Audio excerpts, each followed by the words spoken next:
తీసుకొచ్చి ఇక్కడ అప్పచెప్పారు. తీసుకొస్తే నో కేసు. వాళ్ళు మాకు ఆచూకీ చెప్పినా మేము వెళ్ళి తెచ్చుకుంటాం. ఎందుకంటే ఆ బిడ్డని మనం క్షేమంగా తల్లిదండ్రులు చేరడమే మన మెయిన్. మీరైనా మీవేనా కలిసి మనం చేసేది అది. ఇప్పుడు వాడు భయపడిపోయి ఇన్ని రోజులు తర్వాత మనం ఇస్తే ఏవైనా కేసు పెడతారేమో అన్న భయం కూడా ఇప్పుడు అలాంటిదేమో అవసరం లేదు. ఫోన్ చేసి పలానా చోట ఉందండి పాప అన్న, మేము వెంటనే వెళ్ళి ఆ పాపను తీసుకొని వచ్చి తల్లిదండ్రులకి హ్యాండ్ ఓవర్ చేస్తాం. కేసు ఏం లేదు. రెండు ప్రాబిలిటీస్ లో యానిమల్ క్యాచ్ అయితే మనకి రిమైన్స్ ఉండాలి. లేదు ఎవరైనా పట్టుకుపోయి ఉంటే ఇంత నెట్వర్క్ నుంచి తప్పించుకునే అవకాశం అయితే లేదు. ఫుటేజ్ నుంచి టవర్ డంపుల నుంచి తప్పించుకునే అవకాశం లేదు.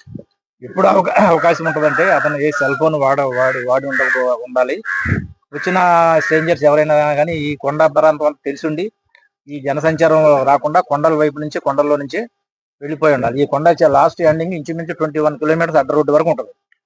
కొండలో నుంచి పట్టుకుపోయి ఉండాలి. అంతకు మించి ఈ ఫుటేజ్ నుంచి టవర్ డంప్ నుంచి తప్పించుకునే అవకాశం లేదు. ఎప్పుడు అవకాశం ఉందంటే అతను సెల్ ఫోన్ యూజ్ చేసి ఉండకపోవాలి. సెల్ కూడా వాడిని తెలియకుండా ఉండాలి. ఈ టవర్కి ఈ సీసీ ఫుటేజ్కి ఎక్కడ కవర్ అవ్వకుండా ఉండాలి. కాబట్టి మనం అది జరిగిందా ఇది జరిగిందా అన్నది మనకి ఇంతవరకు కంక్లూజన్ రాలేదు. కాబట్టి ఈ రెండు యాంగిల్స్ లో ఇంకా మనం మరో వెరిఫికేషన్ జరుగుతూనే ఉంది. పాప ట్రేస్ అయ్యే వరకు జరుగుతుంది. లైక్ చేయండి, షేర్ చేయండి, సబ్స్క్రైబ్ చేయండి. మరిన్ని వీడియోల కోసం బెల్ సింబల్ పై క్లిక్ చేయండి.